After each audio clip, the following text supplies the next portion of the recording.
Hello दोस्तों, welcome back to my channel. अगर आपने अभी तक मेरे चैनल को सब्सक्राइब नहीं किया है तो प्लीज मेरे चैनल को जल्दी से सब्सक्राइब कर दें। एपिसोड 17 की शुरुआत में ओ और येनमू सोंगरू के घर पर जा रहे होते हैं। सोंगरू अपने घर पर बैठकर काम कर रही होती है कि दरवाजा नॉक होता है। ये जब दरवाजा खोलने के लिए जाती है तो दो आदमी इसके घर के अंदर आ जाते हैं। सोंगरू इनको देखकर डर जाती है और इनसे कह रही होती कि मेरे करीब नहीं आना, और साथ ही ओ और येनमू भी यहाँ पर आ जाते हैं। ओ इन दोनों को पकड़कर खूब मजा चखा रहा होता है, जबकि येनमू सोंगरू को लेकर यहाँ चली जाती है। सोंगरू कहती है कि येनमू आखिर तुम कौन हो और तुम्हें कैसे पता था कि मैं खतरे में हूँ। येनमू कहती है कि मैं ये बात तुम्हें अभी नहीं बता सकती हूँ, लेकिन एक बात याद रखो कि मैं जो कुछ भी कर रही हूँ उससे तुम्हें नुकसान नहीं होगा। येनमू से कहती है कि तुम्हें जो कुछ पता है वो तुम मुझे बता दो। सोंगरू कहती है कि मैं तुम्हें सिर्फ इतना बता सकती हूँ कि गाओशन कंपनी ही इलीगल एक्सपेरिमेंट्स करवा रही है, लेकिन बाकी सब कुछ मैं तुम्हें नहीं बता सकती हूँ। येनमू कहती है कि जब तुम्हें मेरे पर भरोसा हो जाए तो मुझे ये बात बता देना। अब वो भी यहाँ पर आ जाता है, लेकिन ये इन दोनों से कहता है कि सोंगरू का घर अभी इसके लिए सेफ नहीं है। येनमू सोंगरू से कहती है कि तुम मेरे साथ आओ। येनमू सोंगरू को लेकर लूफियन के घर आ जाती है।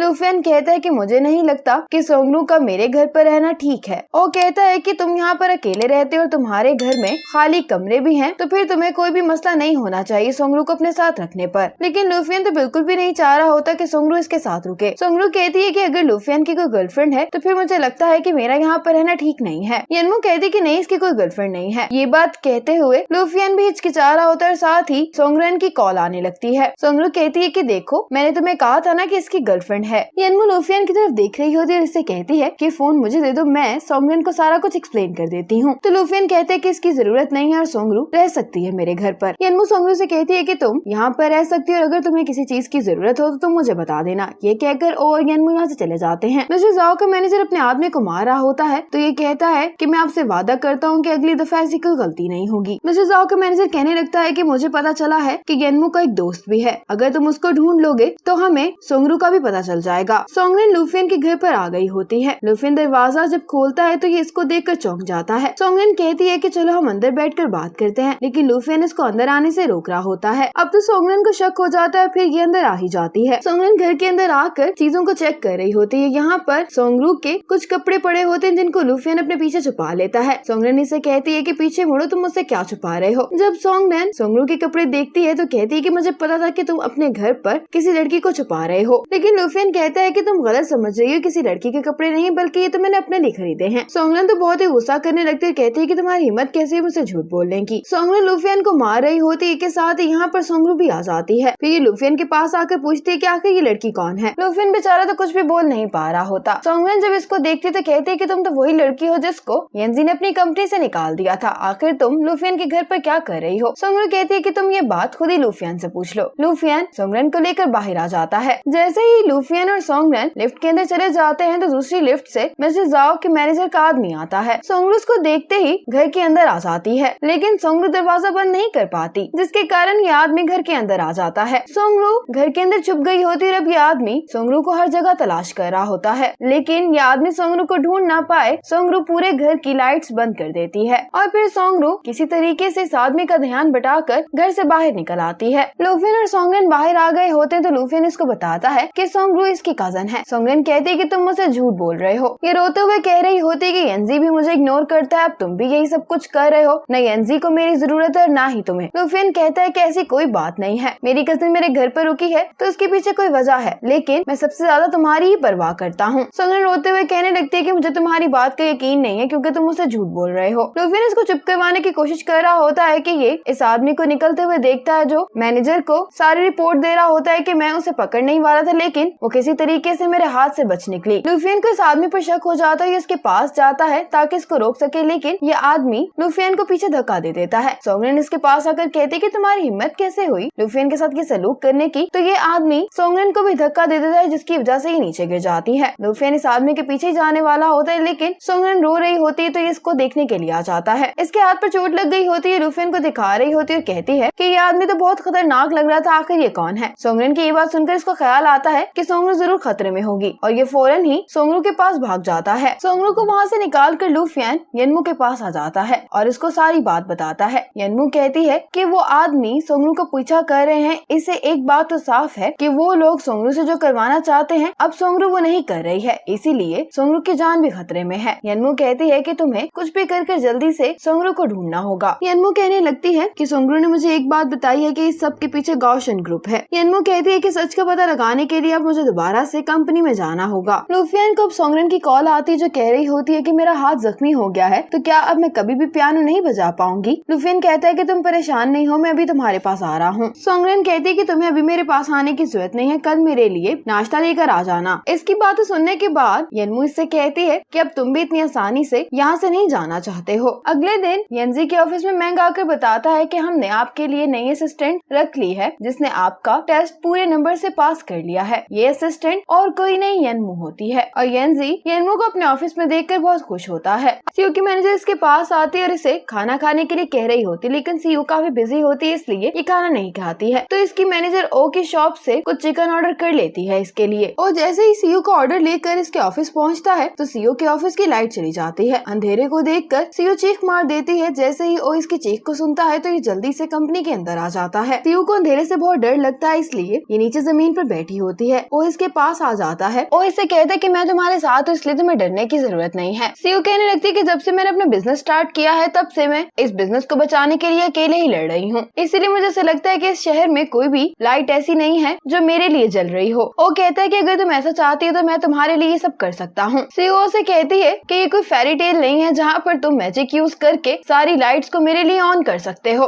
ओ सीयू से कहता है कि मैं मैजिक कर सकता हूँ। सीयू तो इसकी बात सुनकर हंस रही होती है, लेकिन फिर ओ उठ कर जाता है और ये अपनी पावर्स का इस्तेमाल करके पूरे शहर की लाइट सीयू के लिए ऑन कर देता है। ओ कहता है कि देखो ये सब तुम्हारे लिए जल रही हैं। सीयू को ये देखकर बहुत खुशी होती है और फिर सीयू ओ के करीब आ रही होती है। सीयू ओ को किस करने वाली होती है, लेकिन ओ इसको पकड़कर साइड में कर देता है और इसे पूछता है कि तुम क्या करने वाली थी। सीयू को इस बात पर गुस्सा आ जाता है और यहाँ से चली जाती है। आज जब यनमू ऑफिस में होती है तो इसकी तबीयत खराब हो जाती है। इसके नाक से खून बह रहा होता है। यनमू जब यहाँ पर आ रही होती है तो यंजी इसको देखता है और इसे यनमू की तबीयत ठीक नहीं लग रही होती है। इसे जाकर पूछता है कि क्या तुम ठीक हो, तो यनमू कहती है कि मैं ठीक हूँ, लेकिन साथ ही इसको चक्कर आ जाता है। यंजी यनमू से कहता है कि मैं तुम्हें भी घर छोड़ आता हूँ। यनमू कहती है कि हम तो अभी काम पर आए हैं, घर कैसे जा सकते हैं। यंजी कहता है कि क्योंकि मैं अपनी गर्लफ्रेंड का साथ देने के लिए आज काम से छुट्टी करना चाहता हूँ। यनमू कहती है कि अगर ऐसी बात है तो ठीक है, हम घर चलते हैं। यंजी कहता है कि तुम नीचे जाकर मेरा इंतजार करो, मैं बस कुछ सामान उठा कर आता हूँ। और अब फिर से इतिहास के रिकॉर्ड बदल गए होते हैं। लुफियन देखता है कि यांग फिर से यनमू पर हमला करने वाला है और इस हमले के नतीजे में यनमू को चोट भी लग जाएगी। यनमू घर आ गई होती है और लुफियन इसको कॉल करके बताता है कि इतिहास के रिकॉर्ड चेंज हो गए हैं और मैंने भी देखा है कि तुम यंजी को बचाते हुए मर जाओगी। यनमू कहती है कि तुम फिक्र नहीं करो, हमारे पास बहुत थोड़ा वक्त रह गया है, इसलिए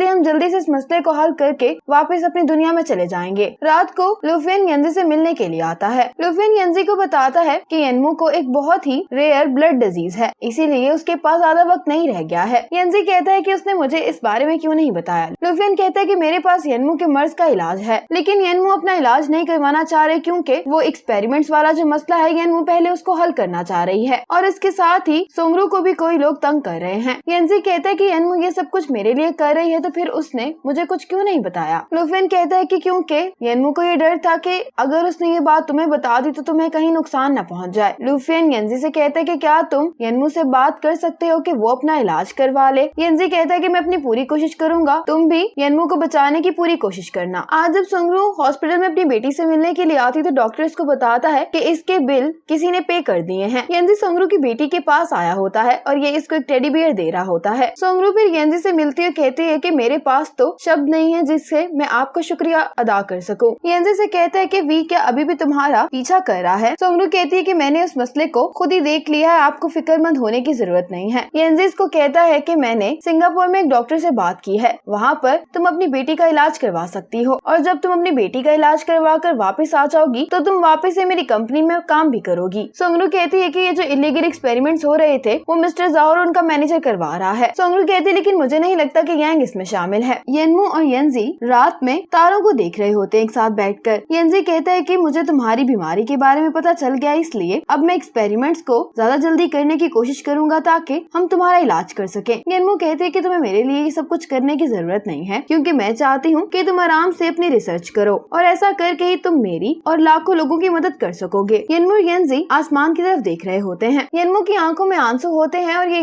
यंजी से कहती है कि मैं इस वक्त इतनी खुश हूँ कि मैं इस पल में हमेशा के लिए रहना चाहती हूँ। फिर यंजी यनमू को किस करता है अगले दिन ये दोनों कंपनी आ जाते हैं और अब मिलकर ये दोनों एक्सपेरिमेंट्स कर रहे होते हैं और ये एक्सपेरिमेंट्स करते हुए ही कई दिन गुजर जाते हैं। आज हानजोंग यांग से मिलने के लिए आता है। हानजोंग यांग से पूछता है कि क्या तुम ठीक हो, तो यांग कहते हैं कि क्यों, तुम मुझसे ऐसा क्यों पूछ रहे हो। हानजोंग कहते हैं कि कोई बात नहीं, तुम्हें ज्यादा उदास महसूस करने की जरूरत नहीं है। येनमू ने सिर्फ येनजी की कंपनी ही तो ज्वाइन की है, अगर तुम्हें येनमू नहीं मिली तो कोई बात नहीं, तुम्हें कोई और लड़की मिल जाएगी। लेकिन यांग को ये बात पता नहीं होती और हानजोंग ने अभी इसको बताई होती है। ये सुनते ही यांग को गुस्सा आ जाता है और ये फौरन यहाँ से चला जाता है। यांग येनजी से कहता है कि तुमने जानबूझकर येनमू को अपनी कंपनी में रखा है ना। येनजी कहता है कि येनमू एक इंसान है और वो अपनी एक सोच भी रखती है और वैसे भी मैं येनमू को तुमसे पहले पसंद करता हूँ। यांग कहता है कि तुम्हें तो यही लगता है कि तुम बहुत महान हो। येनजी कहता है कि ऐसी कोई बात नहीं है, लेकिन हाँ ये सच है कि मैंने येनमू को सिर्फ तुम्हारी वजह से इनकार कर दिया था पहले, लेकिन रिलेशनशिप इस तरह से काम नहीं करते हैं। लेकिन मैं ये भी नहीं चाहता कि येनमू की वजह से हमारी दोस्ती खराब हो। यांग कहता है कि तुम्हें ये कहने का हक नहीं है क्योंकि तुमने मेरे साथ अन्याय किया है। येनजी से कहता है कि क्या अब भी तुम इलीगल एक्सपेरिमेंट्स करवा रहे हो, तो यांग कहता है कि हाँ। यांग कहता है कि क्योंकि मैं येनमू की मदद करना चाहता हूँ। येनजी कहता है कि अगर तुम वाकई में येनमू की मदद करना चाहते हो तो ये काम बंद कर दो।